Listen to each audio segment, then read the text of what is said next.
Ang mga pananaw, opinyon at pahayag na inilalahad sa programang ito ay tanging sa mga host at panauhin lamang at hindi sumasalamin o kumakatawan sa opisyal na polisiya, posisyon o pagsang-ayon ng network, ng pamunuan nito o ng mga kaugnay nitong organisasyon. Kulang ka na naman sa tulog. Kaka-cellphone mo yan eh. Ikaw, kapag trentahin na kasi, huwag nang magpupuyat. Buti na lang, 20 pa lang ako. Tama ba, team? Pula! Eh bakit ba, Ryle? Eh nagsa-cellphone kami. Kasi naman, nanunod kami ng face-to-face. Hindi ba? Team Puti! Puti! Puti! Puti! Eto ang programang maaaliw ka na, matututo ka pa. Eto ang Face-to-Face Harapan! Para makinig at mag-advise tungkol sa inyong problema, magbabaw na ang ating harapang tagapayo. Peace of mind ang madalas na reseta niya. Doktora Camille Garcia!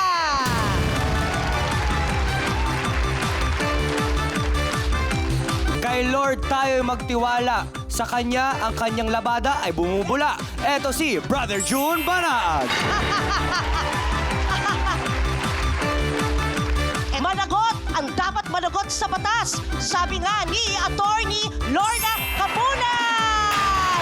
Muntikan na. Kaya, Maganda! Check! Masipag! Check! Check! Matulungin! Check, check, check! Siya na yan ang nag-iisang ate ng masa, Corina Sanchez Rojas! Ate Corin!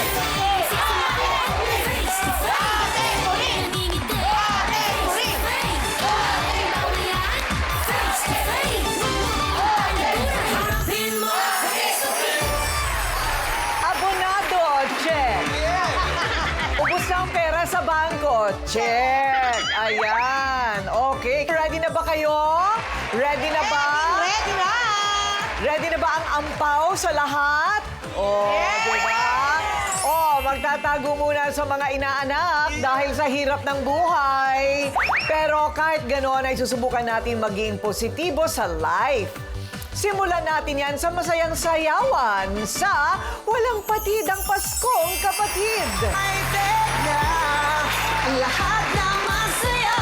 Walang patid ang saya natin. Namamaw ka mo bawat sulong ay bigyan na feel ng hinihingi. Sa ating puso ay sama all together. It's the merriest, it's the brightest. Mas Pinoy, the best, the best. Saan ka man ipagsigaw. Ate Corin, kakaibang hataw ang nakita ko. Ang ating sayawerong salsawero for today ay si Kuya! Kuya! Go, go, go, kuya! Go, kuya! Sayo! 7, 8. Di ang... Paano mo nagsiswimming eh?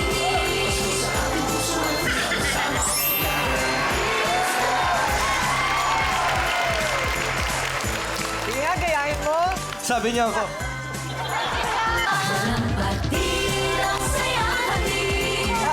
Parang may dinudukot. Okay. Bagong ano yan, bagong form sa swimming. Yes. Yung pag-alon-alon, di ba? Okay. So, eto na po.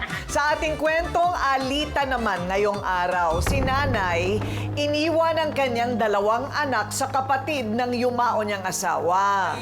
Okay? Pero ang nanay parang ayaw nang kunin ang sarili niyang mga anak. Ayun na naman. Ni hindi man lang daw magawang madalaw ang mga bata. Okay, aminado naman po si nanay na siya yung mali. At ang masasabi lang niya ay, hipagpatawad mo. Si Kuning, ang dakilang hipag. Sinalo na ang responsibilidad ng ina na si Tala na tila kinalimutan na ang 2 anak. Tala, hirap na kami sa kasusustento sa mga anak mo. Pati yung asawa ko, nahihirapan na rin. Dahil sa kakulangan ng pinansyal, kailangan namin tumulong ka naman kahit kaunti. Kasi mga anak mo yan eh. Alam mo, Kuling, huwag ka lang malungkat. Hirap na hirap na nga yung mga pamangkin mo, hindi sa tulungan mo, maawa ka. Bukod sa dalawa, wala ng tatay na matay. Tulungan mo na lang sila, kasi pamangkin mo naman yan. Ikaw, Ate Tala, anak-anak ka, tapos iiwan mo. Responsibilidad mo yan, hindi responsibilidad na iba yan. Kung ako sa'yo, Tala, simula ngayon, maghanap ka ng trabaho mo para hindi ka na nag-ano yung mga ipag mo, kung sino pa man, para mabigyan mo ng sustento yung anak mo. Ang ina at ang tumatayong ina sa mga bata. Kuning at Tala, harapan na. Ate Kuning! Ate Kuning!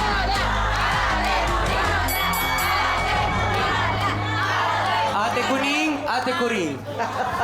Hello. Hello po, magandang... Okay, so si Kuning yung nagrereklamo. Sa'yo iniwan. Opo. Ikaw naman ang bait mo, tinanggap mo. Opo, kasi po, pamangkin ko naman po yan. Tsaka Siyempre. yung kapatid ko po, patay na eh. Yung mga bata, ilang taon nung iniwan sa'yo? 7 taon po. 2 po yan, yung isa po may kapansanan. Oh, bakit Malaki meron? po yung dito niya, lumalaki po dito niya. Oh, anong sakit yun? Hindi, yun nga po, hindi po napacheck up ng nanay. Pinipilit po namin pa-check up ng nanay, eh laging walang sagot yung nanay. Kasi may anak din po akong 3. Ay! Oh, Medyo malalaki naman na yung anak ko. Isang 14 years old, isang 12 years old, isang 7. so iniwan yung mga bata sa'yo, ikaw na lahat ni hindi siya dumadalaw? Bibihira po. Bibihira. Pagka mo may sakit yung bata, tetext namin siya. Katwiran niya, wala pong magbabantay sa anak niyang maliit din po. May anak po siyang maliit din. Na parehong tatay. Hindi, opo, yung kinakasama niya po ngayon. Yung may iba na po kasi yung May asawa iba na niya. kasi siya. Opo. Okay, iniwan na lang talaga yung mga bata sa iyo. Ayun.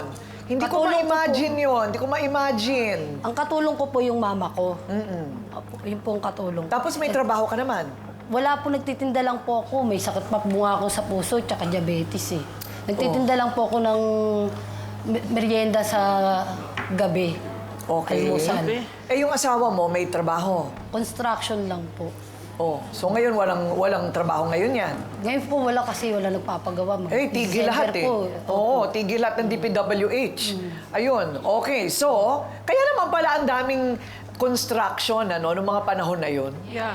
Kasi lahat pala illegal. Yung pala, hindi ba lahat pala walang balak tapusin? Okay, so aalamin natin kung paano nagagawa ng isang ina na iwan ang kanyang sariling dugo at laman sa ibang tao na parang inabandona na. So, ang panig naman ni Tala kung bakit ganun ang ginawa niya sa pagbabalik ng Face to Face Harapan.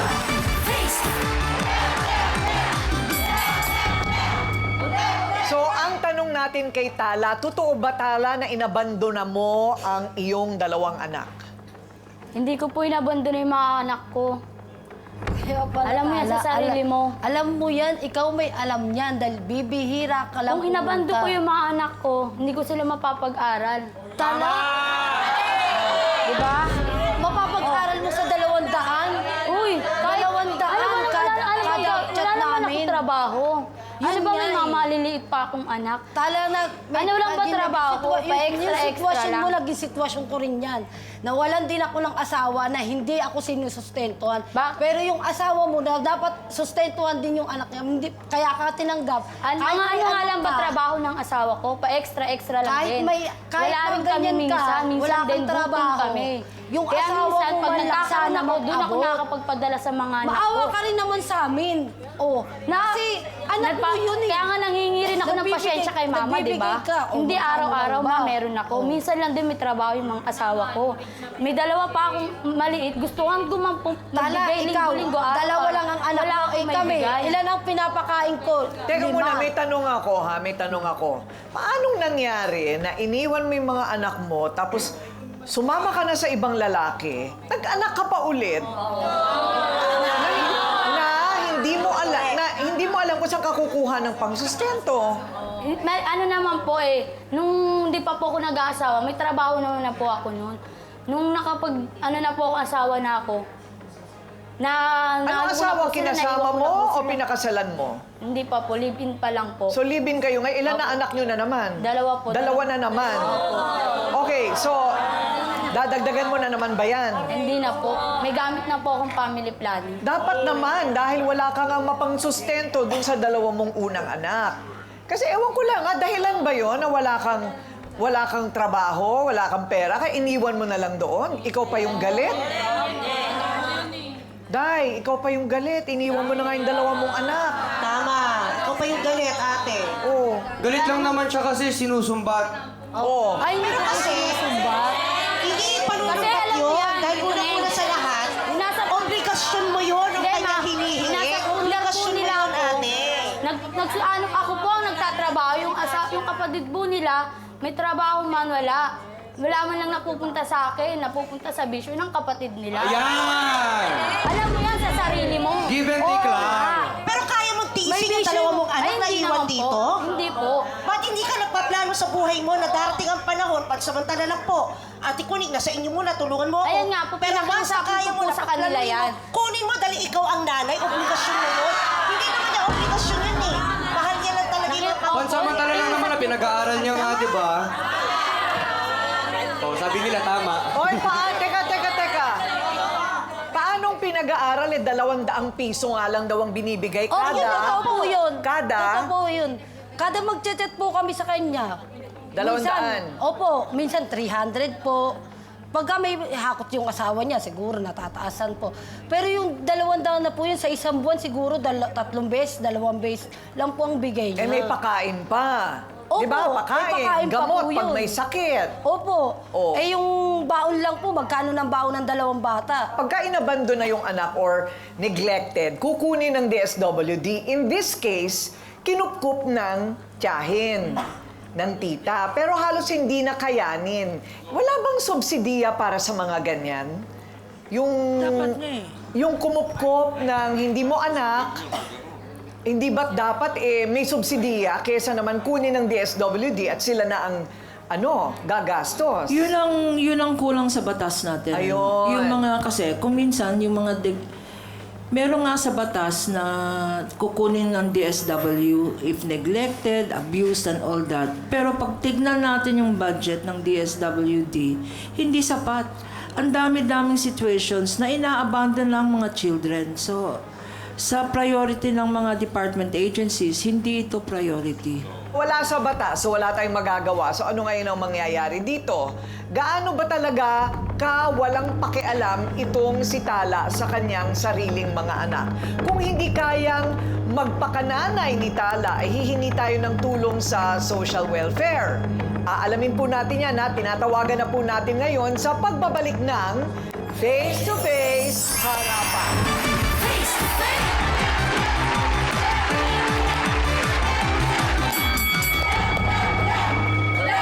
Apektado na raw ang personal na buhay ni Kuning dahil sa ipinasang responsibilidad ni Tala, 2 bata. Pero gaano katindi ang sitwasyong ito? Ikikwento sa atin yan ni Tess, humarap ka na.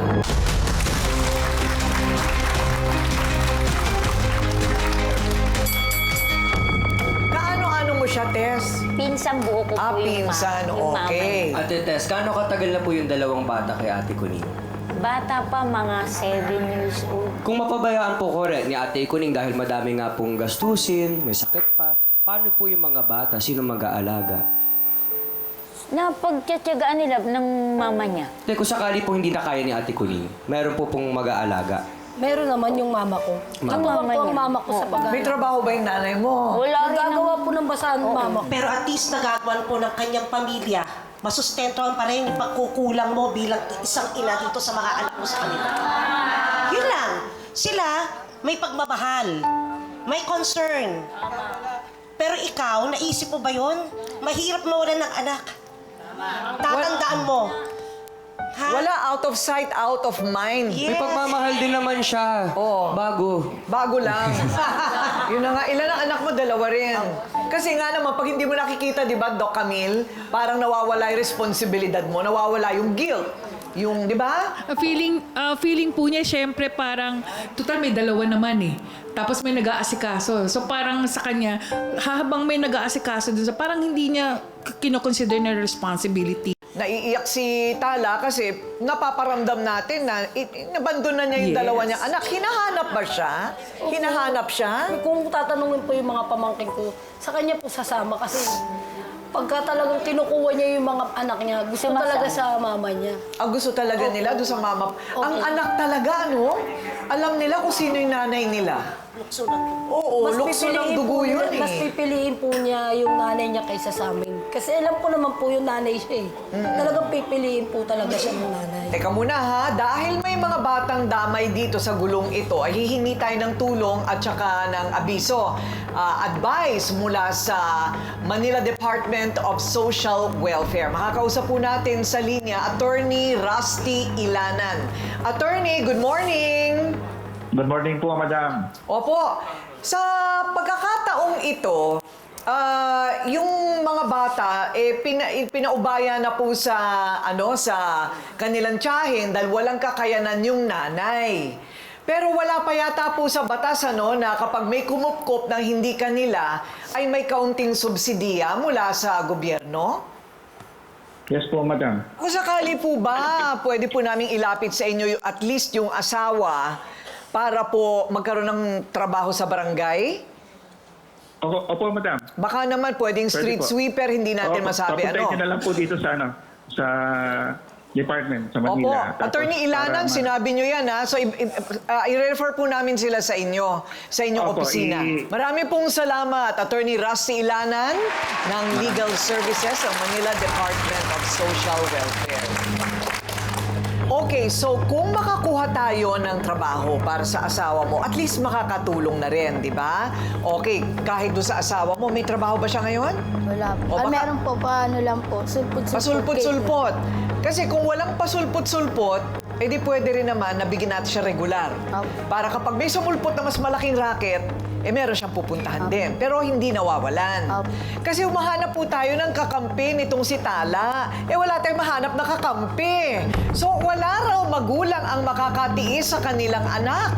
Pero parang iba sa pagkakataong ito.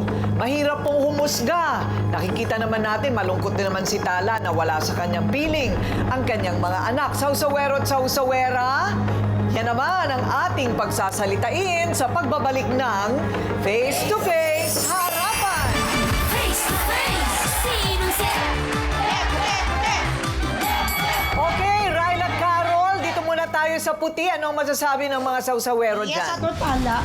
Kung wala kang ginagawa, kunin mo na lang anak mo. Kung baga sa tumulong ka sa kanya, kunin mo yung mga anak mo, dalay mo sa inyo. Kung halimbawa may trabaho ka, pwede mo na ibalik. Ayun lang po. Parang paalaga daycare. Ayun, okay. Sa akin naman, magandang umaga po sa inyo lahat. Dapat natin tulungan yung kapatid mo kasi si Tala dapat humingi siya ng tulong sa iyo, binigay niya sa yung mga anak niya dahil wala siyang kakayanan. Yung asawa niya pasulpot-sulpot lang yung trabaho. So kailangan niya rin, tapos may dalawa pa siyang anak. Tapos may asawa siyang bagong kinakasama. Hirap sila sa buhay. Kaya bigay naman sa'yo dahil alam na may trabaho, may hanap buhay ka, merienda, tapos yung asawa mo, construction. Tapos, meron pang magiging katuwang para sa mga anak niya. Yung tita mo, saka yung mama mo, nagtinda ng basahan yung mama mo. Okay. Doc Camille, paano ipapaliwanag doon sa mga anak? Yung parang, kita mo, gusto pa rin nila masama sila kay Tala. Pero paano ipapaliwanag ngayon sa mga bata yung sitwasyon? Napakahirap para sabihin natin na yung edad nila kasi nasa post-pubertal na eh. So basically, sinasabi natin yung mga ganitong edad, actually maiintindihan. Pero alam nyo, ang nakakalungkot dito, Ate Coring, yung pag nalaman ng mga bata na wala kasi kakayahan, walang ganyan. So una, sasabihin ng mga bata, kami ba yung dahilan kaya hindi mo kami makuha dahil kasi pabigat kami sa'yo dahil may dalawa ka ng bagong mas maliit na inaalagaan. Pangalawa, di ba parang nakakalungkot yun na yung nandun na yung attachment o yung malapit sa'yo yung mga anak mo pero ikaw mismo hinihiwalay mo yung sarili mo. Pag naging ganun yung problema, huwag kang magtataka kung magre-rebelde yung mga batang yan. Dahil kasi, ang tendency talaga po sa mga ganyang pagkakataon, pag nakita nila na mas malapit ka dun sa dalawang maliit. Tapos ikaw, dahil sasabihin mo, malaki naman kayo dapat maintindihan nyo. Yun yung mali. Sana maintindihan mo, Tala, ikaw mismo ang magbibigay ng eksplanasyon dun sa mga anak mo kung bakit nagkakaganyan ang sitwasyon. Hindi pwede yung kapatid mo. Dahil kasi, pag sinabi mong sila mag-explain pa, para namang wala ka ng responsibilidad dun sa mga anak mo. May obligasyon ka, may responsibilidad ka. So, dapat lang malinaw yung pagbibigay mo ng explanation dun sa mga anak mo para maintindihan nila yung sitwasyon. So, pwede ka naman magbigay ng counseling? Yes, kami sa mga bata.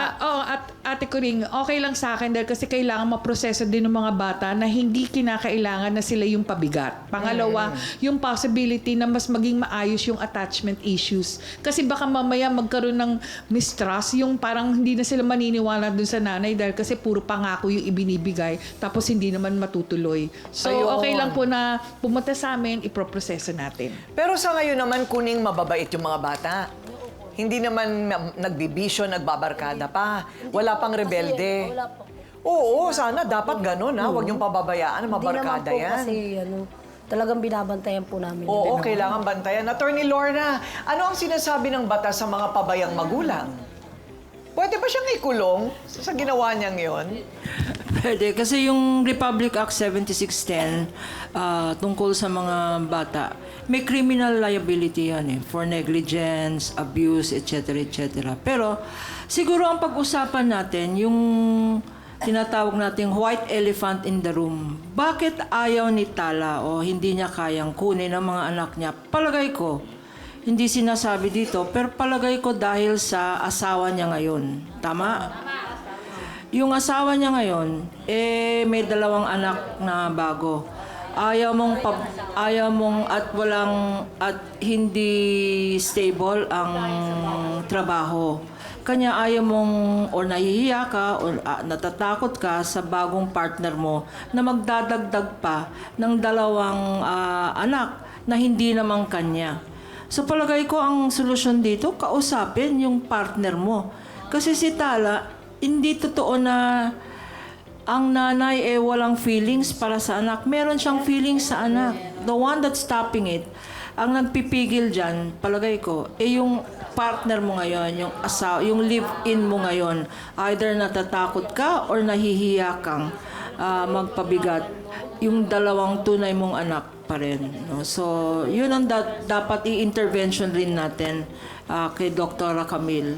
How this new partner can accept these 2 children kasi yung financial maliit lang yan na problema Pwedeng mag-apply ka ng 4Ps. Ikaw mag-apply ng 4Ps, hindi siya kasi hindi siya ang magulang. Ikaw mag-apply ng 4Ps. Pero ang problema dyan, yung partner mo ngayon, na siguro hindi niya naintindihan yung situation ng isang ina. Okay, thank you very much. Brother June, ang utos ng Diyos sa mga anak, igalang ang magulang. Pero ano naman ang utos ng Diyos sa mga magulang? Malaki ang responsibilidad natin sa ating mga anak. Pag tayong dalawa ay nagtalik, alam natin na makabuo tayo ng buhay. At yung buhay na yon, ipinagkakaloob ng Diyos. So regalo ng Diyos ang buhay, ang mga anak sa atin. Inaasahan ng Diyos na ang mga anak mo ay lalaki na may pagkilala sa Diyos. May takot sa Diyos, may galang sa Diyos, at magiging mabuting mamamayan ng ating bansa. Iyon ang responsibilidad ng magulang. Pakainin, bigyan ng shelter, bigyan ng magandang kinabukasan ng mga anak. Maraming responsibilidad ng magulang. Hindi lang yung umiri ka ng umiri pag manganganak ka. Now, merong sinabi dito na hindi raw matitiis ng magulang ang anak. Yun dapat ang normal. Sabihin mo sa akin ngayon dito, iniwanan yung kanyang mga anak sa kanyang hipag na hilaw, 2, diba? Pagkatapos, Katwiran niya kasi naghihirap ako, cannot afford. Hindi ko siya matutulungan, hindi ko siya masusuportahan. Kung may takot ka sa Diyos, hindi ganyan ang buhay mo. Itong katakutan mo, kapag ang dalawang anak mo ay nagrebelde laban sa iyo dahilan sa kapabayaan mo bilang magulang, bilang ina, at yun ang totoo, irresponsable ka sa dalawang anak mo sa una. At pwedeng mangyari yan sa dalawang anak mo pa ngayon dito sa lalaking kinakasama mo. Pag naghirap ka, baka ipamigay mo rin yan, parang tuta. Anak, asan ang moral values natin? Hindi ka nabubuhay para lumigaya ka lang at masarapan. May responsibilidad ka sa mga bata. Ate Kuring. Okay, maraming salamat, Brother June. So, Tala, handa ka na bang Handa ka bang medyo magbago ng konti? Opo, ma'am. Oo. Kung sakali naman pong ibibigay nila sa akin yung mga ano ko, willing naman po akong kunin. Eh, yung asawa mo, baka pag malupitan ang mga bata. Hindi naman po ako papayag. Mawala na sa akin ang asawa, wag lang aking mga anak. Yun naman pala, Ate Tala. Ayun naman pala. Okay. So, paano ngayon itatawid ni Tala ang pag-aalaga nitong 4 ng magiging anak niya, no? Malalaman natin sa pagbabalik ng Face to Face Harapan.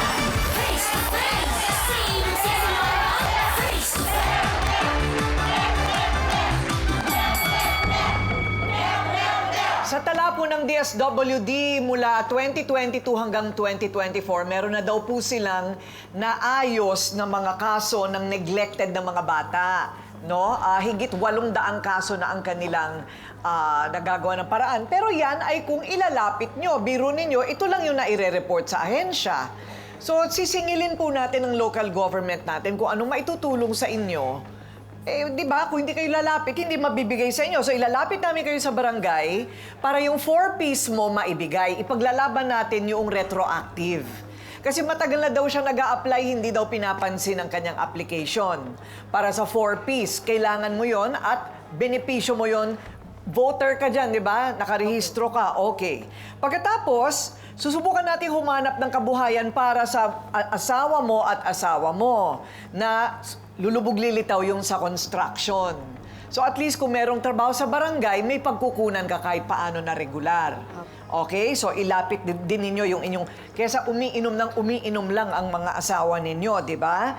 Ipapa-check up din natin si Kuning kasi may sakit sa diabetes at puso. Binibigyan daw siya sa puso pero diabetes wala. Meron tayong partner, itong Belken, para magbigay ng gamot sa iyo. Diba? Kasi Metformin Plus daw yung kanya. Hindi binibigay ng barangay. Mahal kasi yon, mas mahal kasi yon. Pero importante rin, mapacheck up yung bata na lumalaki yung binti. Na hanggang ngayon, hindi pa alam, anak mo yun eh. Opo. Hanggang ngayon, hindi pa alam kung ano yun. Opo. Di ka ba nag-aalala? Nag-aalala naman po. Nag-aalala? Paano ako? Hindi ako makakatulog niyan. Ayun nga po, hindi rin po ako nakatulog. Hindi ka nakakatulog pero ayaw madalhin sa doktor.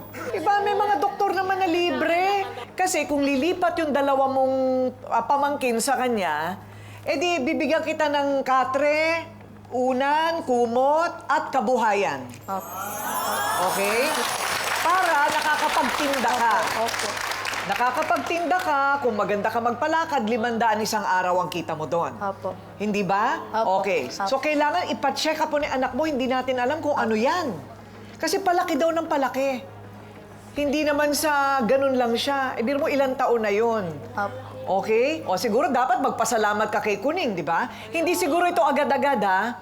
So, atin itong aayusin hanggang makalipat sila doon. Okay. O, ano ngayon ang gagawin natin? Sa'yo, Hipag, kung mabait, nagpapasalamat ako sa inyo ni Mama. Kung di dahil sa inyo, hindi rin makapag-aral yung mga anak ko. Nagpapasalamat din ako din yung pinapabayaan yung mga anak ko. Ayun lang. Oh, lumapit ka. Yakapin mo, Lumapit Ate ka Tala. at mag-sorry ka. Sorry.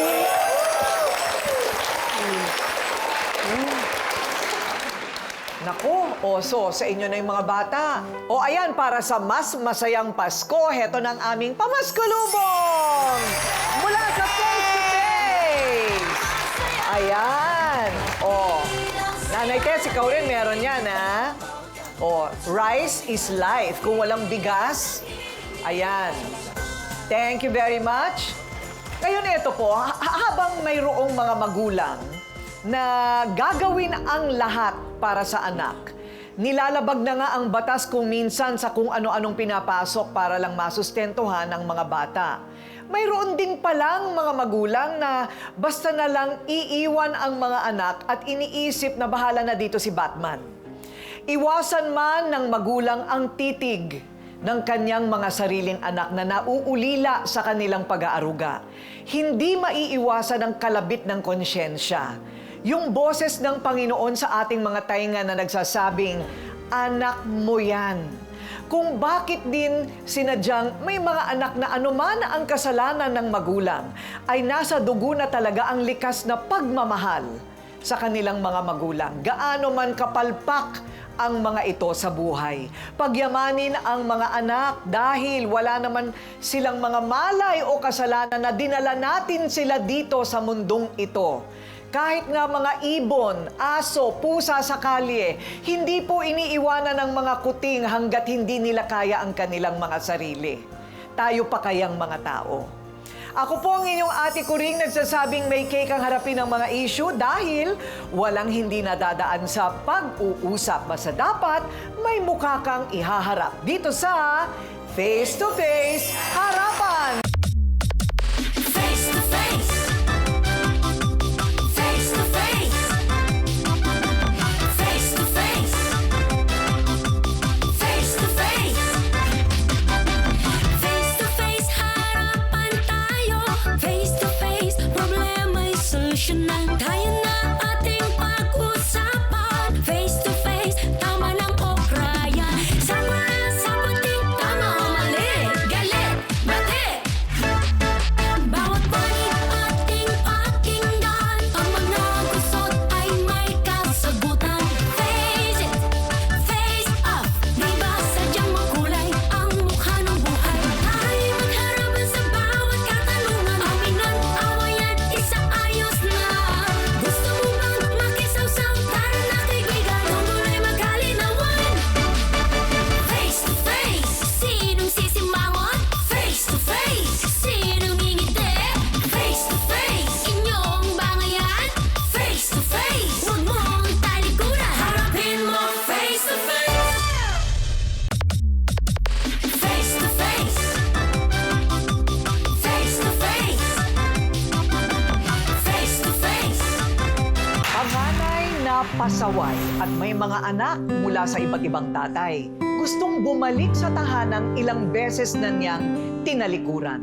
Minsan lasing, wala, nagbutisan sa labas, tapos nanganak, iniwan sa akin. Wala na po talaga ako mapupuntaan. Paano naman po yung papa ko? Alam niyo lang wala kaya ko ngayon pa. Ayaw ko na talaga. Habang buhay tayo, meron tayong pag-asa. Pinagsisiya ko lahat ng kasalanan ko pa. Sana matanggap mo pa ako. Tatanggapin kaya siya ng ama na labis-labis ang tampo sa kanya? Harapin mo face to face.